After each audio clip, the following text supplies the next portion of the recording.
As an actor, I like to count myself as an ordained actor. In other words, I'm there really preaching and being a soldier for Christ in whatever I may do, in whatever project it is. Throughout my career, it's been a great career. It's been ups and downs, but the great thing about it is God is in control of it all. Amen. When God is in control of my life, like the same as for you, things happen. I just want to go over real quick 3 nice successful points for you fathers and sons that are here, and even some of our women, the ladies and sisters, but 3 little small points that I like to try to follow in my own successes, and that's faith, spirituality, and humility. It's really important for us, again, as an example to our children, as an example to my sons. I know I'm perfectly imperfect. I am perfectly imperfect. But the one thing that my sons know, automatically, they know that I cry out to God every night. The biggest part of my prayer daily is, Lord, be merciful unto me, a sinner.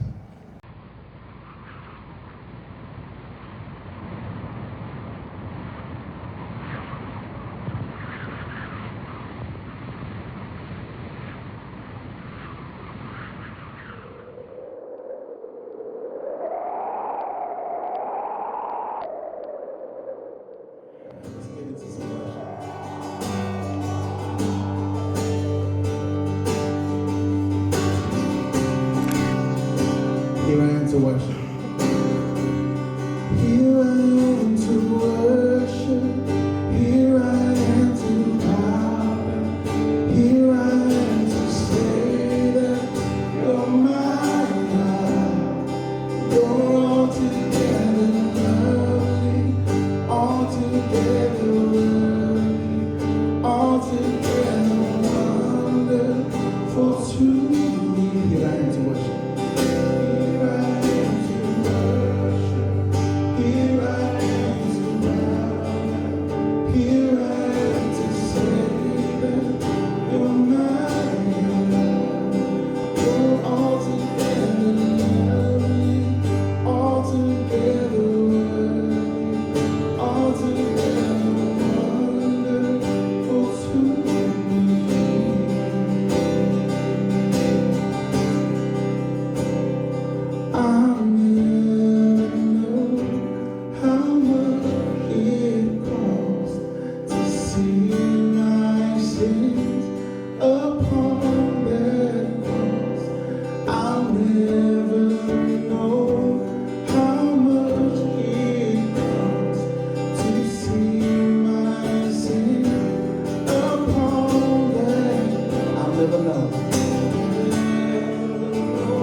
Let us worship God.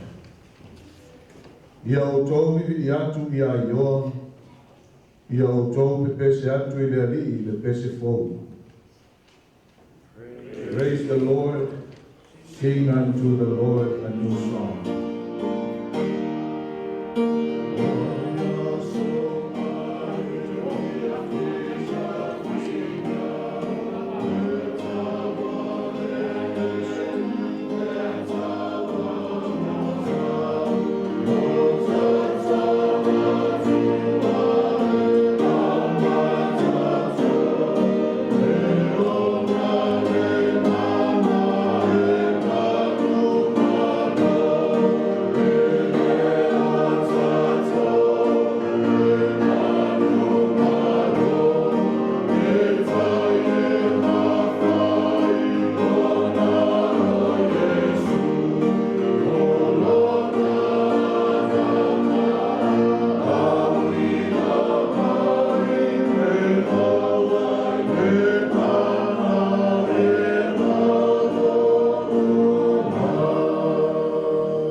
I want to bring you a word from the Lord. And we read tonight from Ephesians chapter 6, verse 10 to 18. On est tous sur Éphèse pe on t'a fait tawi dans le fiafine. On est tous sur l'apostole Paul ça y est tous y a tous les caliciens d'Éphèse. What was going on in Ephesus was there were all types of worship that were going on. In Ephesus, you find one of the greatest temples or the greatest wonders of the world called the Temple Artemis. In the Temple Artemis, they had the worship of the goddess Diana.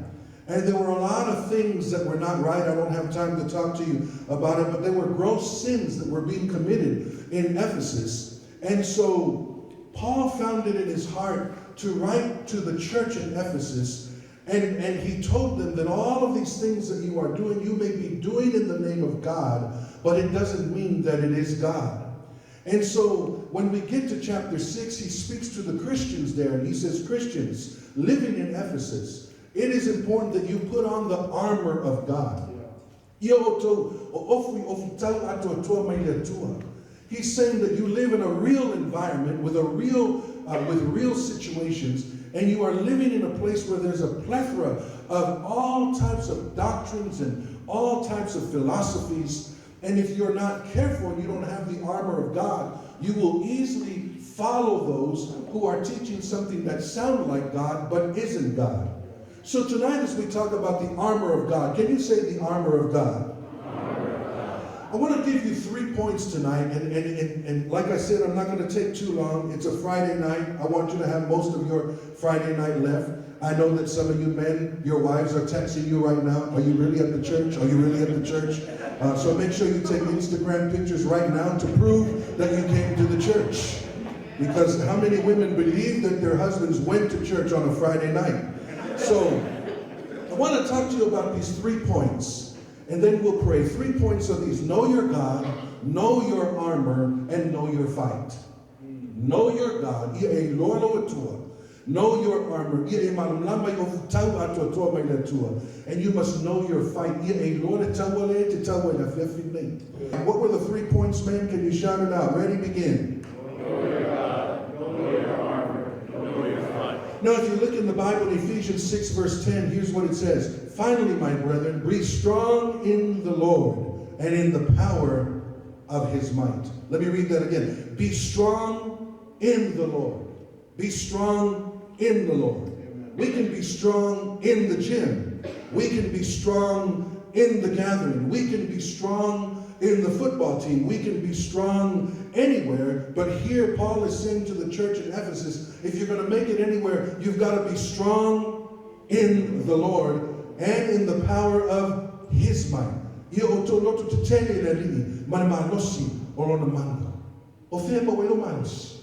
Where does your power and your strength comes from? It comes from the Lord. You've got to know your God. He's a God of strength. He's a God of power. He's a God that wants to release to us the things that we need for whatever life brings. You're not in this battle alone. You're not in this battle alone. Be strong in the Lord. Know your God. It's not on your own strength. It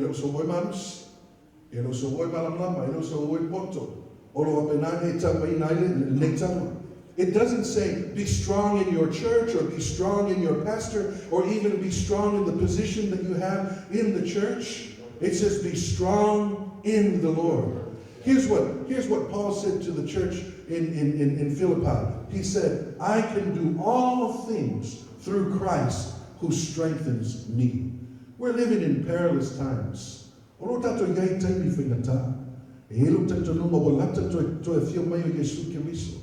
believe that Jesus is coming soon. Jesus is on his way. It's at the hour. We are at the hour where we need to open up our eyes and see what's happening around us. See what's happening at the White House, what's happening in our government, what's happening on multimedia, social media, the promotion of this and the promotion of that. We're living in the last day, but here's the thing. We don't have to worry about it if we know our God. If we know our God. I heard a story of a preacher's symposium that they had. A preacher's symposium was where preachers from all over the world come together and they listen to other preachers. And on Saturday morning, they were given this verse to preach from. And every preacher had 5 minutes to preach. And they had about 7 preachers up that morning. And they were to preach on Psalms 23. You know Psalms 23. The Lord is my shepherd. So they had to preach on that psalm, Psalms 23. Well, there came a time when a young preacher, he was about 27 years old, he walked up to the pulpit, he took the mic, and he started preaching like fire. He was like a rocket. Man, the word came out, and after he preached for 5 minutes, the whole crowd stood up, gave him a standing ovation. They clapped their hands, and everyone was cheering. What a charismatic, dynamic preacher this guy was. It took about 2 minutes for people to sit down because his message was so powerful. That young preacher went and sat down. The next preacher up was 92 years old. It was an elderly man, 92 years old. He came out from the side of the stage. He could hardly see. His young grandson was holding his hand, leading him up to the pulpit. And he stood his grandfather behind the pulpit, and then he sat down. The grandfather grabbed onto the pulpit, and he began to speak on Psalms 23. After he spoke, nobody stood up, but everyone sat there, and they cried. You could hear a pin drop. It was so quiet. And then the little grandson came and led his grandfather off the stage, and they went toward the back, and the grandson said to his grandfather, he said, Papa, I don't understand. He said, what is it, son? When the young man preached, everyone stood and they clapped. When you preached, everyone sat and they wept. The old man said to his grandson, son, some people know the Psalms, but only a few people know the shepherd. You see, they felt that they were listening to a man who had walked with God for so long, who had known God for so long. He knew the depth of God's love for him, that maybe he didn't shout, maybe he wasn't as charismatic as the young man, but everyone knew that here was a man who knew his God. In this fight, the word says, be strong in the Lord and the power of his might. You've got to know your God. Brothers, if our families are going to be well, it's not in how much money we make. It's not in where we work. It's not in where we live. It's not even in what we drive. It's not even in the positions that we hold. If our families are going to be well, it's going to be because we are men and we are fathers that know our God. He is the God of Abraham. He is the God of Isaac. He is the God of Jacob. He is the God that Samoa was founded on. Both Samoas, on the east and in the west, both Samoas who used to sing unto their God, who know their God. They know their God. The question is, how well do you and I know our God? Number 2, know your armor. Tell your neighbor next to you, know your armor. On that card that Reverend Benjamina had alluded to a little while ago, there is the armor of God. Those are not my cards. Those are the cards that come from this church. And I'm glad that they gave it to you because it could be as a teaching tool. You can look at it and follow me and know your armor. If you don't know your armor, then you're not fit for battle. All of our soldiers that go out, those who are in Iraq, my father fought in the Vietnam War. And my father knew how to break down the gun. He knew how to clean it and put it back in so much time. But you've got to know your armor, because if you don't know your armor, the very thing that's supposed to save you can kill you. You've got to know your armor. Look at where it says, put on the whole armor of God, that you may be able to stand against the wiles of the devil.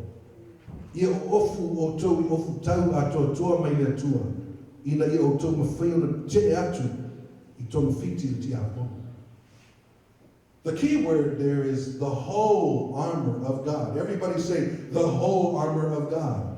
The whole armor of God. And in the whole armor of God, it starts with our belt. It's called the belt of truth. The belt of truth. What is the belt of truth? It's the belt that comes from the Word of God. David said, thy word have I hid in my heart, that I might not sin against thee. He went on to say, thy word is a lamp unto my feet and a light unto my path. The Word of God is going to keep us. The belt of truth. Or the truth. We need the truth. Not something that sounds like the truth, not something that looks like the truth, but we need the truth. It's not how long we've gone to church, but do we live according to the truth?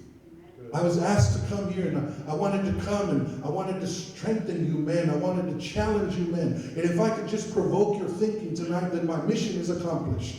I want to leave here knowing that tonight you'll think about, am I belted with the truth of God? One of the first things they tell you on the airplane is fasten your seatbelts.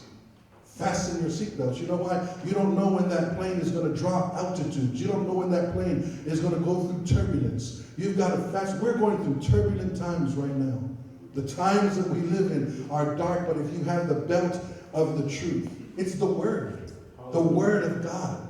The Word on the inside of us is going to make us who God wants us to be, men that are going to restore order. The truth.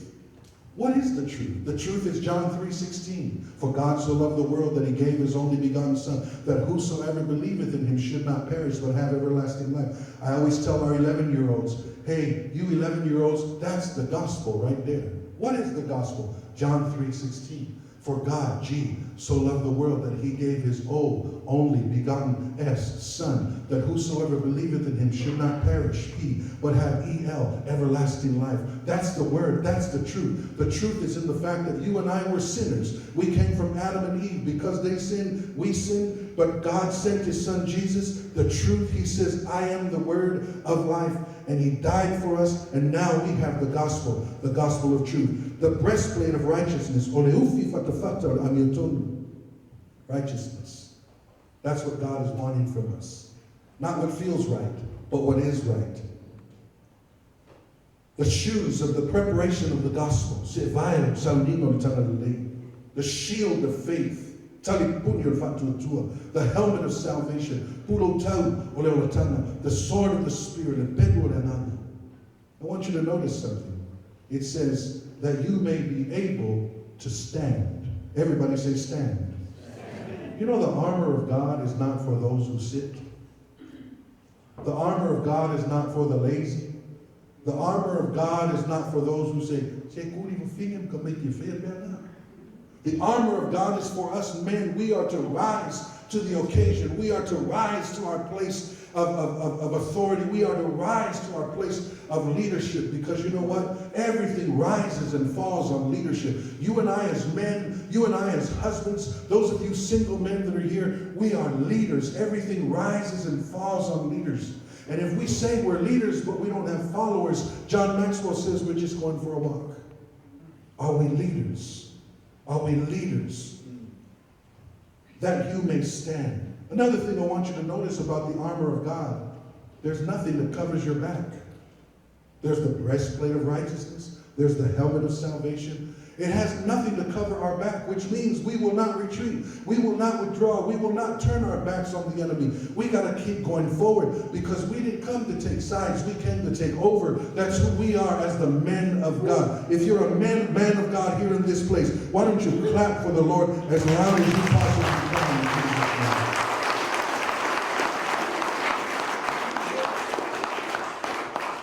Know your God. Know your armor. What's the third one? Know your fight. Know your fight. Your fight is not with the guy who stuck out his hand to you on the freeway. Your fight is not with the guy who beat you to the gas pump. Your fight is not with the guy who goes with the Cavs when you're with the Golden State Warriors. All of a sudden you're with the Golden State Warriors. You used to be a Lakers fan, and now all of a sudden...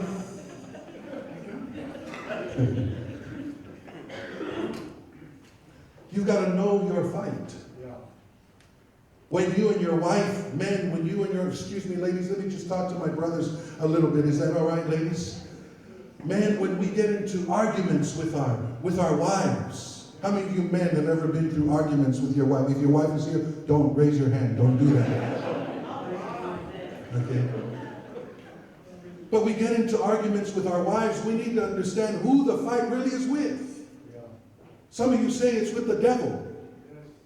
And let me tell you something. Your wife is not the devil. Your wife is a daughter of God. Amen. You've got to know your fight. Here's what the word says. Look at it. For we do not wrestle against flesh and blood. We don't wrestle against people, but against principalities, against powers, against rulers of the darkness of this age, against spiritual hosts of wickedness in the heavenly places. That's who we wrestle against. Awadatu tele tautangata. Awani sini faipule mali or poliuli or in Nailan Atoba Nangadang and Mel or the Lang. That's who we fight against. We fight against unseen spirits. We fight against the enemy who we cannot see. We need to understand that. Your fight is spiritual. You've got to know your fight. You can't win it with your head. You can't win it with intellect. You can't win it with a degree. If you know your fight, you'll be careful with what gets into your heart. What gets into your heart. Amen. You know, some of you remember the fighter. Cassius Clay was his name before he changed his name to Muhammad Ali. But when Cassius Clay was fighting, many of you know his trainer, Angelo Dundee. But there are many people who don't know of another guy he had in his corner. His name was Bundini Brown. And if you go home and you Google Bundini Brown, you will see that Muhammad Ali paid him $10,000 a fight to stand in his corner. What was he doing? Every round when it would finish, Muhammad Ali would run to the corner and plop himself in his seat, and the team doctor would come and try to aid him in any swells, and Angelo Dundee would tell him, you know, you got to work on your jabs, stop dancing too much. But then there was a man by the name of Bundini Brown. Muhammad Ali paid him to stand in his corner. What was he there for? He would whisper things into his ear, and he would say things like, you are the greatest of all time. You are the greatest of all time. You fly like a butterfly, sting like a bee, the great smell of brew and the punch of Ali. You are the greatest champ. Get out there and finish this round. Get out there and finish this round. As long as the champ could hear those positive things coming into his ears, through his head, and then into his heart, he would gain strength again because of those words that were spoken into him. He went out into the fight and he beat his partner. Why? Because of what was said into, you know, words have power. And if you know your fight, you'll be careful of those who are speaking into your life. Let me ask you, man, who's standing in your corner? What are they saying to you? Are they telling you you can do it? Are they telling you that you're a champ? Are they telling you that you are born of God? Or are they telling you we're in a fallen world, we're in a sinking ship, and we're sinking quick? Are they telling you that? You need to choose friends. And I pray that tonight, when you go home, you look at your phone and you say, this guy, he's not helping me, delete him from your phone. This guy is not helping me, delete him from your phone. Listen, if you have friends who are constantly making withdrawals and no deposits, it's time to discontinue that account, because you've got to win this fight. And for you to win the fight, you've got to understand and know the fight. And when you know your fight, you will know who needs to speak into your life. Know your God, know your armor, and know your fight. I want to close tonight by saying and reminding you, I pray that this comes up in your spirit, that you know your God. Don't know your God as we all grew up.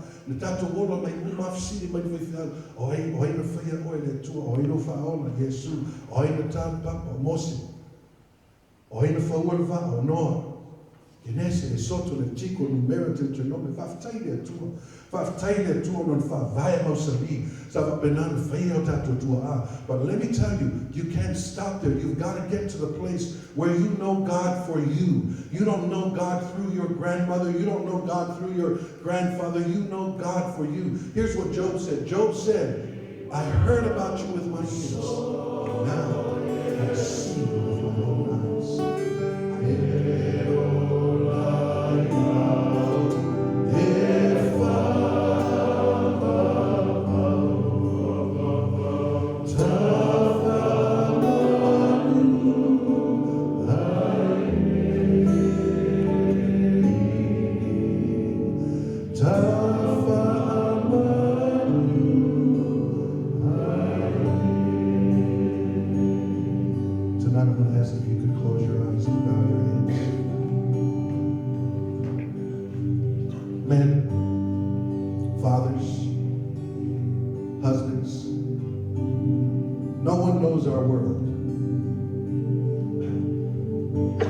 People think they do.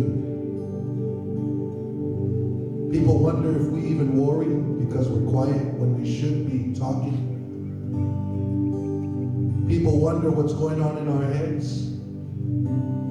But I know because I'm a man. I know because I'm a father. I know because I'm a husband. Our world is made up of pressure, trials, trying to take care of the family. But I came to tell you tonight, my assignment is to tell you, the weapons of your warfare are not carnal, but they are mighty through God for the pulling down of strongholds. You may have messed up, you may have failed, but we all do. My father used to say, you can get knocked down, just don't get knocked out. Maybe some of you have been knocked out. I pray that through the Spirit of God, you would rise up again and be the man that God has called you to be. Why? Because you know your God, you know your armor, and you know your fight. I'm going to ask you to say this prayer with me tonight before I sit down. Say, Father in heaven, I ask you, help me to be the man that you've called me to be.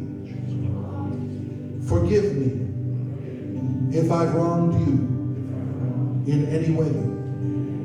I want to know my God. I want to know this armor. And I want to know my fight. So that I can win, be more than a conqueror, and an overcomer in Christ Jesus. In your name I pray. Amen. Thank you so much. May God bless you. And may the Lord bless you.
In my moments of fear, through every pain, every tear, there's a God who's been faithful to me. When my strength was all gone, when my heart had no song, still my God, He was faithful to me. Every word He promised is true. What I thought was impossible, I've seen my God do. He's been faithful, faithful to me. Looking back, His love and mercy I see. Though in my heart I have questioned, even failed to believe, yet He's been faithful, faithful to me.